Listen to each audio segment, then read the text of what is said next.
What's up, Ego Hackers? Welcome to the C.S. Joseph podcast. I'm your host, C.S. Joseph. Today's topic, we are discussing how all men are not the same. I'm so tired of hearing about women making the claim that all men are the same. No, they're not, especially psychologically. They're not all the same. Isn't it interesting that the women that are making this claim are subconscious developed women, especially SDJ women? The statistically most likely to be super feminist anyway. These are the women who are consistently making that claim. But it's not accurate. Not at all. They are doing, once again, like what we had talked about previously, projecting. Okay? Now, let me show you, ladies, how men are actually different and how your own biases towards the men that you prefer cause the remaining men to be disgusting to you, and vice versa. So let's put women into two categories. Subconscious developed women, and these women are typically raised in isolation, and that's why they're emotionally explosive, because they didn't have much attention in their childhood. And then you have the unconscious developed women who are emotionally implosive, and because they had way too much attention in their childhood. And because they had too much attention, they're kind of more hidey and cagey in their adulthood, okay? Same thing goes with the men, but it's reversed. Unconscious developed men were raised in isolation, like me. And then there are these subconscious developed men who were raised with a community of family and such a supportive, enabling family, right? And then as a result of that, they're emotionally implosive because of getting so much attention as children. And what this leads to is women being attracted to men in different ways. The problem is that women have this bias, and they're projecting their bias onto men. For example, subconscious developed women love them the Stoic man. The man who gives them the silent treatment. The man who's always emotionally composed. The man who looks like an introvert. The man who is oftentimes alone. Oftentimes when he comes home, he just wants to relax and go into his man cave, play some video games, or have some beers and watch the game. The man that you can yell at and emotionally explode on, and he just stands there stoically taking it. Because these women, with their bias, view these men as strong men because they can take abuse. Their abuse. Stoic men. That's what they want. And these Stoic men, they avoid conflict. Oh, he's so strong because he doesn't need to fight, because he can take all the hits. And that just shows strength to me. Yeah, he could confront, but he chooses to de-escalate every single time. And then there's the men that are most attractive to the unconscious developed girls, also known as the cute girls. You know, subconscious developed women, they're the hot chicks. You have hot chicks versus cute girls. So then you have the cute girls. What are the cute girls like? They like the men who like to fight. They like the men who are explosive and completely open and honest, to the point of being of brutal honesty and being blunt. And to them, they perceive that as a form of strength.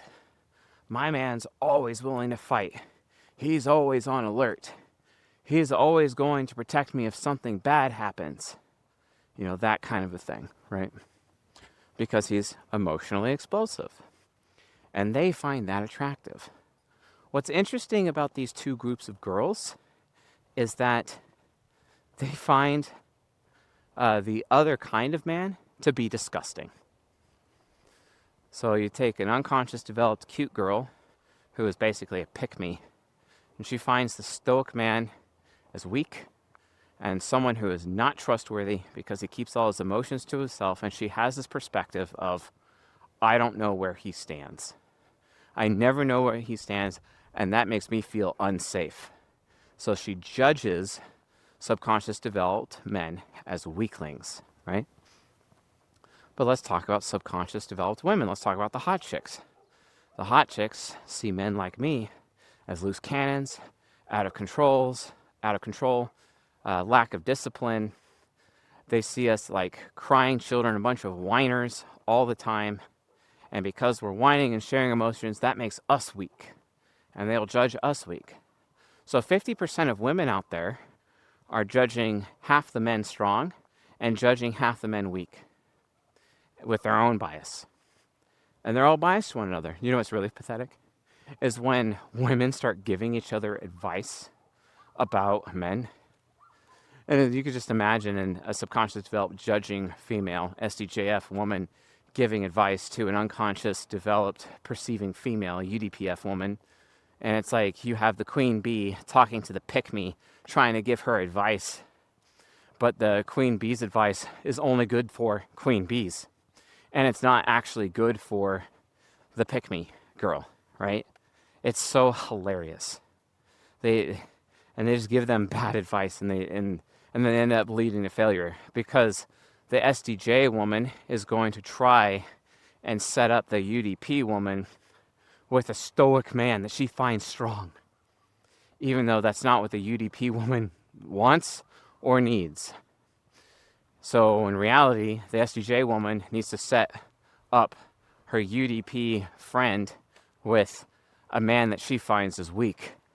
And this happens all the time because people are just not aware of these stupid biases. They're just not aware of it. And no, men are not all the same. You don't get to go out there with your cognitive development bias, according to the Octagram, and start claiming that men are the same.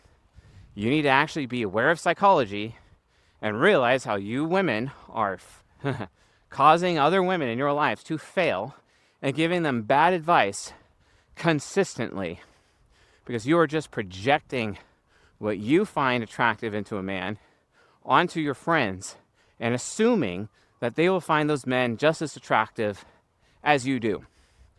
Men are not the same. You know what also really frustrates me? So you have content creators like Rollo Tomasi, also known as George Miller, or Myron Gaines, the Red Pill people, or the whatever podcast people. And all these men also have their projections about women and how women are. And it's just so inaccurate. At best, they could be 50% accurate, at best. And they're usually just 25% accurate. Because they're ignorant of psychology.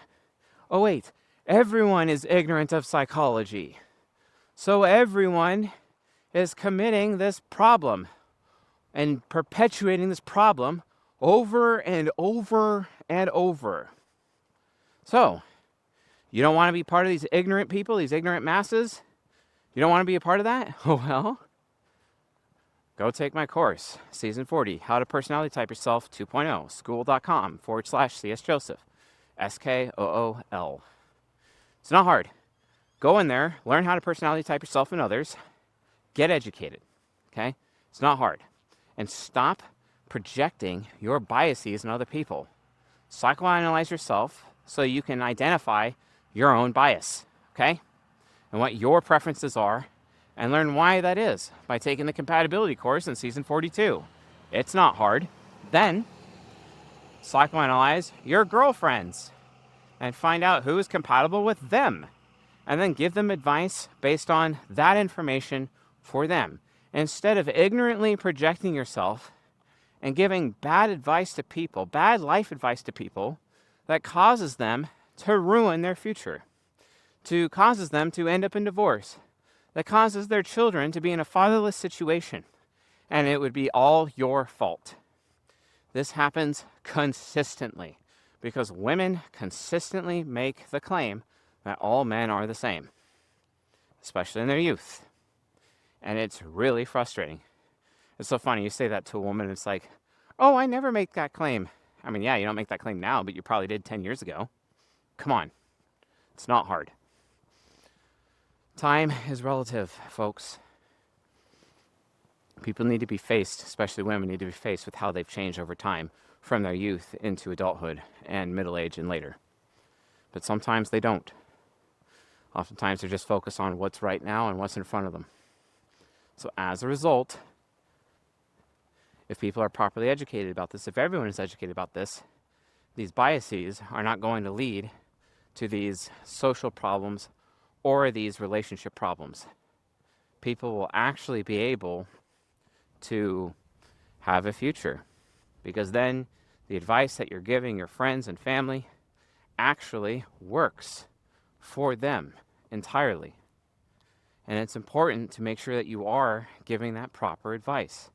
It's really, really important. So give it to them. Give them that advice. Proper advice. Instead of, this bullshit that you read or you see online, and men too, like, you listen to all these red pill podcasts. I mean, do you realize that Rollo Tomasi is subconscious developed, right? Do you realize that he's emotionally implosive, right? Do you realize that he's married to an emotionally explosive woman, right? So do you honestly think his advice in the Rational Male books is actually going to be completely and totally helpful to unconscious developed men? Probably not. That's why there's this other book by W. Anton called The Manual, which is the unconscious developed men's version of Rational Male. Do it that way. Sure, there's some things in the Rational Male books that are useful, but it still has a subconscious developed male bias. Here's another example. Models by Mark Manson.